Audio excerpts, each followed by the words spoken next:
guys, welcome back to my channel. So in today's video I'm going to be sharing with you guys the misconceptions about 4C hair that annoy me. So yeah, without further ado, sit tight and let's jump straight into the video. Okay, so the first misconception, and I'm pretty sure so many people have heard this one before. People with 4C hair, 4B, 4C hair, we've all heard this before. And the crazy thing is that even some people with 4C hair actually believe this, is that 4C hair doesn't grow. We're in 2020. Times have changed. People have learned how to take care of their hair. Like, there's so many resources, the internet, there's YouTube, there's Instagram, there's so many places where you can find examples of people with long and healthy 4C hair with different textures, whether it's fine 4C hair, coarse 4C hair, low porosity, high porosity, middle. There's so many examples of people with healthy, long 4C hair. So I don't know why this is still a thing in 2020. I do not know. It still fascinates me. Like, there's just too many resources for people to still have this opinion on 4C hair. 4C hair grows. It grows just like any other hair texture, any other curl pattern. It grows. Yes, I agree that we are more prone to breakage, we're more prone to single strand knots because our kinks are very like tight and coily. So obviously, because they're very kinky and very tight and very coily, they can easily intertwine, and that can lead to more split ends or single strand knots that can cause breakage and stunt your growth, especially if your hair is on the finer side. But that doesn't mean our hair does not grow. It just means that, okay, once you already know that our hair is more susceptible to breakage, then you begin to do things that will prevent your hair from tangling, prevent your hair from breaking, or prevent your hair from knotting up or stuff like that. You just have to know your hair, know its limits, and figure out how you're manipulating your hair, because a huge part of taking care of 4C hair has to do with how you're actually manipulating the hair. If you're someone that's always styling your hair, if you're someone that's always manipulating it, you will be more prone to breakage and split ends, so that can stunt your growth. So you have to be aware of your hair texture, whether it's fine, medium, coarse. You know that, okay, if your hair is on the finer side, you have to be a little bit more careful because finer hair is more prone to breakage. So you're a little more careful in how you manipulate it. If you're using brushes or combs in your hair, limit the amount of times you use those in your hair. Personally, my hair is coarse, my strands are coarse, and I don't even use combs or brushes in my hair. I finger detangle. There's some stuff that I can do with my hair and get away with that someone with fine 4C hair can't do. For instance, I think it was in December, I was detangling my mom's hair on my Instagram story. My mom's hair is fine. She has fine 4C hair. My hair is coarse, like very coarse.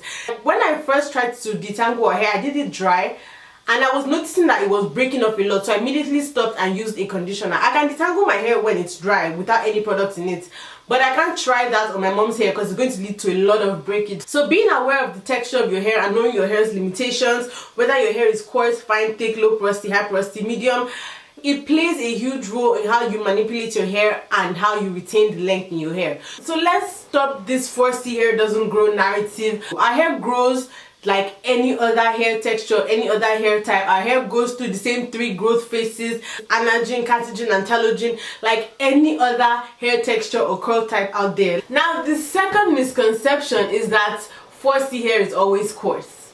I feel like the reason why a lot of people have this assumption is because we tend to misuse hair texture and curl pattern. We tend to use those terms interchangeably. I do it sometimes. But your curl pattern and your hair texture are two different things. Your curl pattern is either maybe your 4C, 4B, 4C, your 4B, 4A, 3C. Like, that refers to the size of your curl or your kink, like the pattern, the way the waves or the coils or the curls form. That is what your curl pattern is. Now, for hair texture refers to the size of your hair strand. So it's mostly divided into 3 categories. So you have fine hair, medium, and coarse hair. Coarse hair is when you have very thick strands. That's what I have. My hair strands are very thick. Fine hair is when your strands are more on like the thinner side. That is why it's advisable to be more careful with fine hair regardless of the curl pattern, because it's more prone to breakage because of the size of the strand.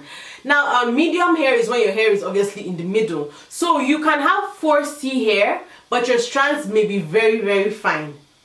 That's a whole different thing from having 4C hair with coarse thick strands. You can have 4C hair with fine strands, you can have 4C hair with medium-sized strands, you can have 4C hair with coarse thick strands. And it's usually the texture of your hair, the size of your strands, that determines how your hair feels.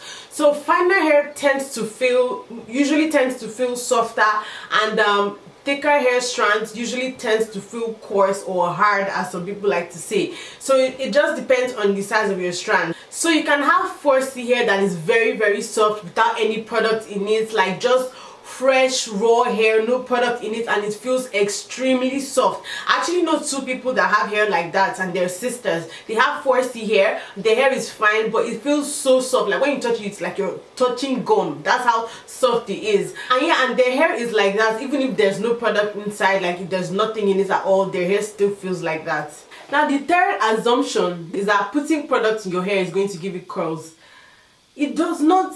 Like, it does not work like that for everybody with 4C hair. I promise you, it does not work like that for everybody with 4C hair. If your hair doesn't naturally curl up, if that's not your natural curl pattern, there's no products. There is no product that you put in your hair that will give you curls. It doesn't work like that. It just does not work like that at all. So please, stop telling people that there's something wrong with their hair because they use products and it didn't give their hair curls. Stop believing that there's something wrong with your hair because you put products in it and your hair didn't curl up. Your hair does not naturally curl up. That is why it did not curl up. Your hair is just doing what it does naturally. If your hair doesn't form defined curls, then no matter what you put in your hair, it is not going to curl up, except you're manipulating it by doing a twist out or a braid out or a roller set. Like, it's very, very possible for someone with actual 4C hair to put a product in their hair, a moisturizing product in their hair, like a moisturizing cream or something, and their hair will look exactly the same as it did before they put the product in. The only way you know if the hair is actually moisturized is if you touch it. And that's another thing that really, really annoys me. This is a very, very, very common mentality among so many people, that we've somehow associated moisturized hair with shiny hair or defined coils or defined curls. And I'm like I have a very, very big problem with people doing that, because a lot of actual 4C hair doesn't form coils or curls when you put products in it. So if you're now associating moisturized hair with defined curls and coils and shine, like, what are you now saying about the girls with 4C hair that their hair doesn't do that naturally? You are defining moisturized hair by standards that don't accommodate a lot of people with actual 4C hair. That's why a lot of times, like, I see this on Instagram and it really, really annoys me when one of these like natural hair pages or something posts someone with 4C hair, and there are people in the comments talking about, oh, her hair is dry, she needs to moisturize her hair, she needs to do this, she needs to do that. And I'm looking at this hair like, how do you know her hair is dry? Did you touch it? Because you don't see defined curls, because you don't see defined coils, because it's not shiny the way you want it to be shiny, so automatically that means her hair is dry. For a lot of girls with actual 4C hair, the only way you will know if the hair is, especially if the hair is short or it's medium length, the only way you will know if the hair is moisturized or not is if you actually touch it. Because by your standards or by your definition of what moisturized hair should look like, you automatically cancel out everybody that has actual 4C hair. Like, you can't just go around telling people that their hair is dry because it doesn't fit your standard of what you feel like moisturized hair should look like. Like, as I'm talking about it, honestly annoying me. It's making my blood pressure bounce. Like, please stop doing that thing because it's very, very, very annoying. Also, you can get defined curls and coils and shine with hair that is dry as hell. If someone that has, let's say, dry 3B, 3C hair slaps on gel on their hair without putting any moisturizer, the gel will define their curls. The gel will give their hair shine, but does that mean their hair is now moisturized? No. But when you see it, you're going to assume it's moisturized, right? Because you can see the defined curls and the shine and everything. But their hair is still dry under all that gel. And that's part of the reasons why whenever I review deep conditioners, I always talk about how it feels in my hair.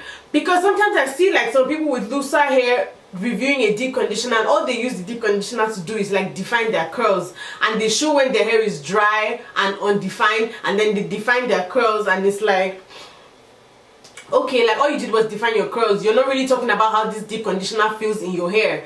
Like, you can get the same defined results with ordinary gel. So like, yes, it is true that for a lot of looser hair textures, when the hair is moisturized, their curls pop more and everything. That is absolutely true. That is absolutely fine because that is how their hair works.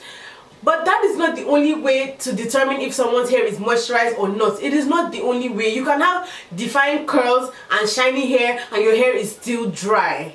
You can have very moisturized hair without any visible defined curls and any visible shine. And I keep saying doing this when I say shine because of the way 4C hair looks naturally. Our hair tends to look duller because of the way it reflects light. Because our strands are going all over the place, it tends to reflect light differently. So our hair doesn't really reflect light the same way type 3 hair does, and that's fine. Our hair just tends to look a little bit more dull, but that doesn't mean that our hair is dry or it's not moisturized.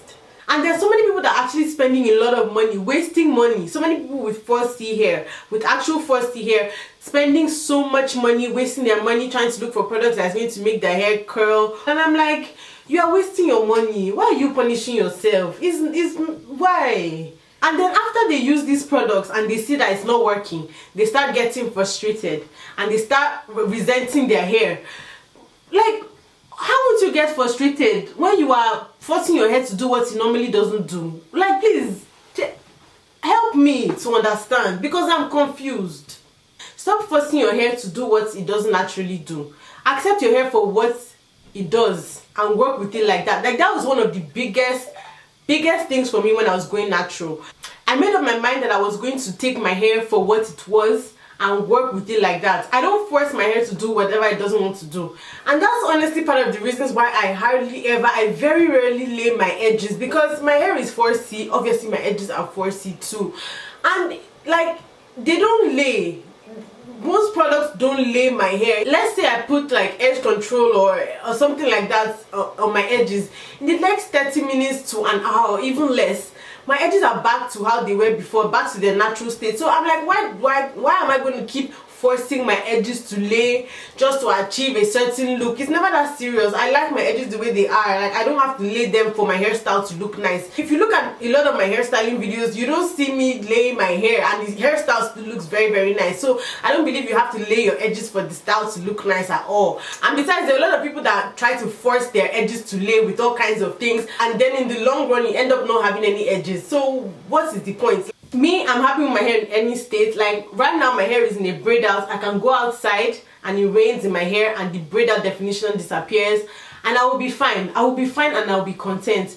Okay guys, so I think I'm gonna cut this into 2 parts, because when I was editing I noticed that the video was getting to about like 20 minutes or so, so I decided to cut the video into 2 parts. So this is going to be part 1 of the video. I've already edited the part 2 of the video, so it's gonna kind of be like a continuation of part 1. So let me know if you guys want me to post part 2. So yeah, these are some of the misconceptions about 4C hair that annoy me. Let me know if you can relate to any of them down below in the comment section. Let me know if you've heard people say similar things. Let me know if you have any other misconceptions or assumptions that people have on 4C hair that annoy you as well. And just let me know your thoughts about the video down below. Like I said, my hair is currently in a braid out that I've been rocking for a little over a week now, and my hair is still looking okay. I did a 60 braid challenge. If you guys want to see the video, check my previous YouTube video. That thing was so hard to do. It was difficult to do. Putting my hair in braids and taking out the braids, it was a hassle. So I said I was going to rock the braid out for as long as I could because of all the work it took me to do it. And yeah, the braid out has been lasting. I knew it was going to last a long time because the sections were really, really small. Click the ad at the top if you want to see my braid outs, my 60 braid challenge video. You guys, I made a TikTok, so yeah, also follow me on TikTok as well. And don't forget to like, comment, subscribe and share. You can subscribe to my channel by clicking the subscribe button down below on my face on this side. Also, do not forget to watch my other natural hair videos on this side. I'll see you guys in my next video. Bye guys.